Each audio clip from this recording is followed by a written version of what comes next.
بسم الله الرحمن الرحيم. السلام عليكم ورحمة الله وبركاته. تعادل المحلة والأهلي في مقابلة صادمة أو مواجهة صادمة لجماهير النادي الأهلي.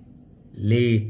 تالت ماتش في الدوري. أول ماتش مودرن سبورت بيتعادل 2-2، تاني ماتش كسب فاركو 4-1، تالت ماتش تعادل مع المحلة، لأن الأسبوع اللي فات كان النادي الأهلي مريح اللي هو الباي. فالنهارده بيلعب المحلة في المحلة والساعة 6 فيتعادل. فيجي واحد يقول لي الله، طب بيتعادل ليه؟ هقول له عشان بيلعب الساعة 6 وبيلعب خارج ملعبه وبيلعب في المحلة، وهو الكلام ده اللي احنا قلناه السنة اللي فاتت لو تفتكروا، إن بيراميدز طلع 9 ماتشات بره ملعبه ولعب على ملعبه 8، وجه الدور الثاني لعب 6 ماتشات بره ملعبه والاثنين التانيين كان الاهلي والزمالك. فالناس تقول لك ايه؟ لا ما هو انت اصلا ما هو بيراميدز خسر من فاركو، ما هو كان بيلعب الساعه 5 وكان بيلعب في ملعب ضيق. انتوا عارفين ملعب غزل المحله واسع، يعني ما فيش حجه، انما ملعب اللي هو كان ساعتها فاركو اللي هو الماكس ضيق جدا وكنس جدا وممكن تتعادل وتخسر فيه. وده ان السنه اللي فاتت ان فاركو الدور الاولاني تعادل مع النادي الاهلي. ده بس عشان نفكر الناس ان النادي الاهلي لما بيخرج من داره الدنيا بتبقى سودا، بيرجع يا بالتعادل يا كسبان بالعافيه. النهارده بيلعب المحله مفيش اي مبرر ان هو يتعادل.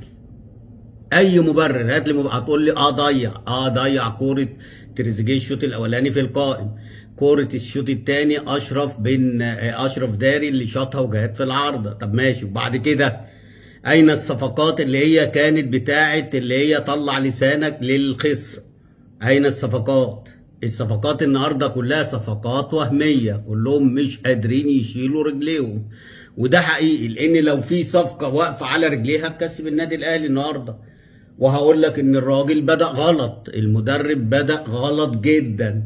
وقلنا بعد ماتش مودرن سبورت، قلنا يا رجاله في فرق كتيره هتيجي تلعبك زون ديفنس. يعني المحله من ساعه لما انت عرفت ان هي تالت مباراه في الدوري بعد الماتش الباي، كان الاسبوع اللي فات ده كله كنت مرنت لعيبتك ازاي يضربوا التكتلات الدفاعيه دي. ولكن للأسف احنا بندن في مالطا. ليه؟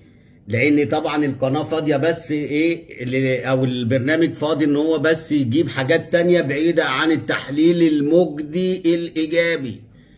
اللي هو طول الأسبوع اللي فات ده أنت هتلاعب المحلة وهتلاعب كمان مش المحلة بس، ده أنت هتلاعب الكابتن علاء عبد العال. كابتن علاء عبد العال ده ملك الخطط الدفاعية بعد الكابتن جوهري الله يرحمه.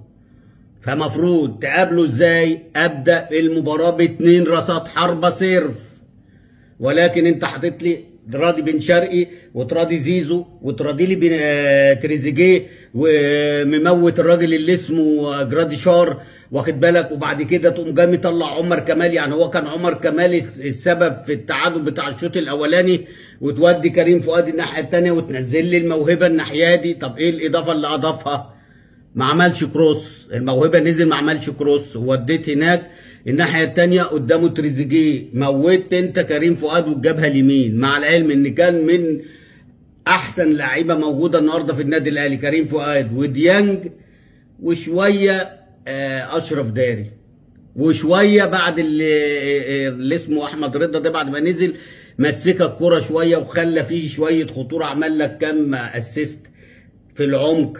بس لكن للاسف محدش يستغلها. ليه؟ لان في تكدس دفاعي. فانت لعبت من البدايه بتلعب لي باشرف بن شرقي ناحيه الليفت وناحيه الرايت تريزيجيه وتحتيهم وطبعا جراديشار وتحتيهم زيزو، وبعد كده بن رمضان اللي انا مش عارف المعلقين عمالين ينفخوا في لعيبه وهميه.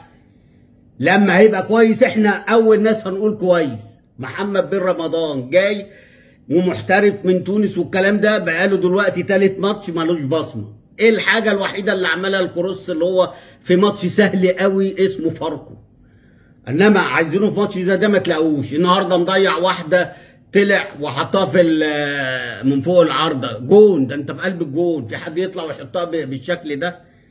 وفاول وكان المفروض يطرد.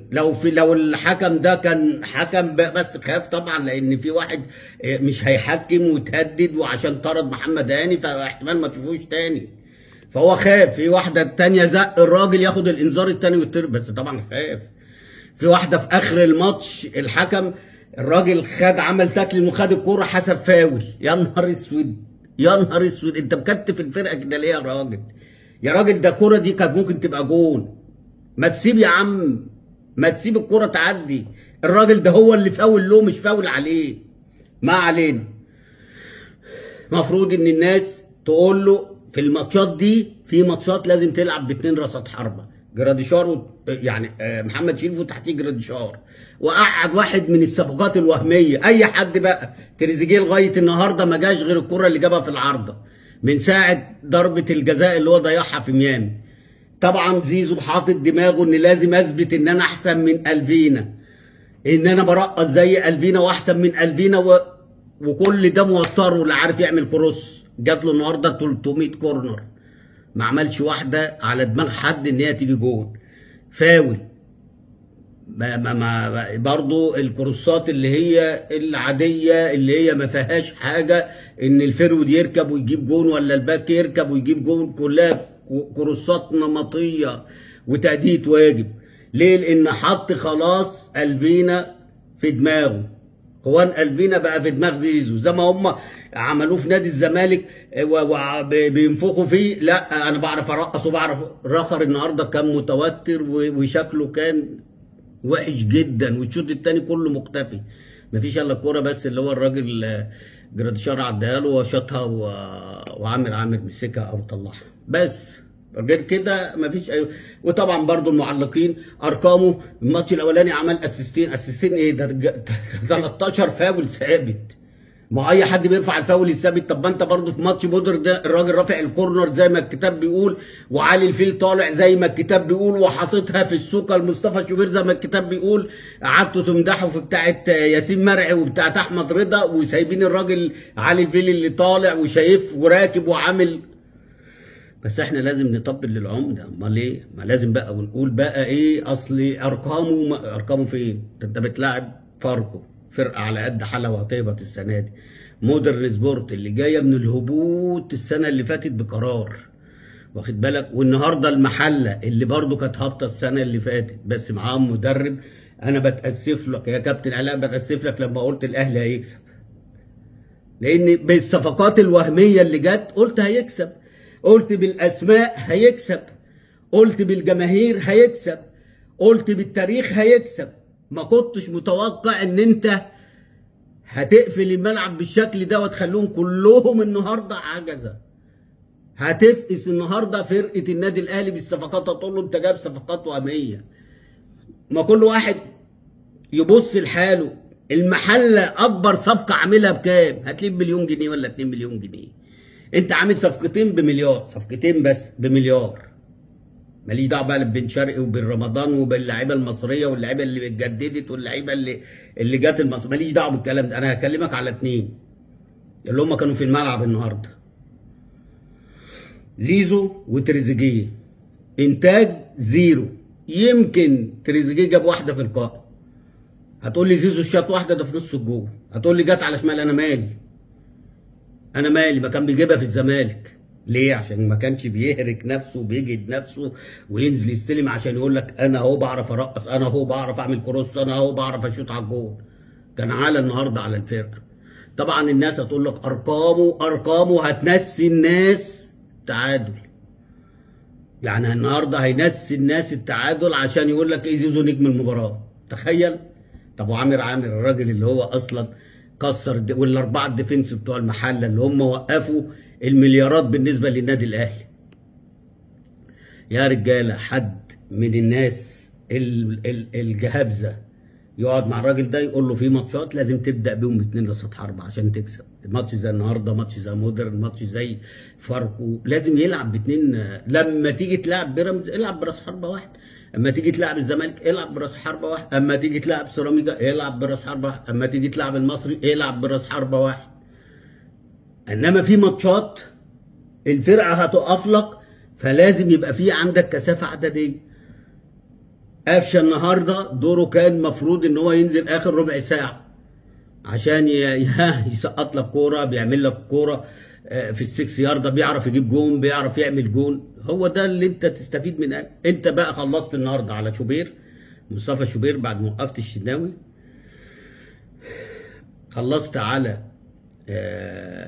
تريزيجيه، خلصت على بن شرقي، خلصت على مين تاني، عمر كمال عبد الواحد، خلصت عليه نهائي. لان اللعيبه دي بتبقى عايزه تاخد ماتشات على طول وتلعب على طول عشان تبقى في الصوره. فانت لما تلعبه شوط وتشده وتقعد مصطفى شوبير بعد الغلطه اللي فاتت، مع انك انت كسبان 4، يبقى انت جاي تاكل عيش بصراحه. يعني كده هي كده فلتت منك. فلازم الرجاله تقعد معاه وتقول له ان في ماتشات يتلعب ب2 راسات حربه، والاثنين على الاطراف، وديفندر واحد وواحد تحت الفيرود زي الراجل اللي اسمه بن رمضان ده. فبرضه السبب النهارده في التعادل هو الراجل ريفيرا اللي هو المدير الفني لفريق النادي الاهلي، مع حاله اللعيبه اللي هي بتتكل على الجماهير والتشجيع. الجمهور النهارده شجع لما اتعمى، صوته راح. جماهير النادي الاهلي النهارده لغايه اخر ثانيه صوتها راح عشان تفوق اللعيبه، بس اللعيبه مش قادره. والله الراجل ما بيلعب لا خطه ولا قطه ولا اي حاجه، الراجل بينزل النجوم وخلاص. ما تطلعش زيزو عشان انت طلعته يوم ماتش ميامي فشمت فينا الزملكاويه والمواقع قعدت تفرح والكلام ده، فلاعبه لازم يلعب. زيزو كان لازم يغير النهارده لو الراجل دوت فير، لو الراجل ده عايز يكسب بجد. ماتش بصراحه انا بقول لنادي المحله والكابتن علاء عبد العال مبروك، عملتوا مباراه جامده جدا على قد الامكانيات بتاعتكم، ومش مطلوب منكم غير كده، وكتر خيركم.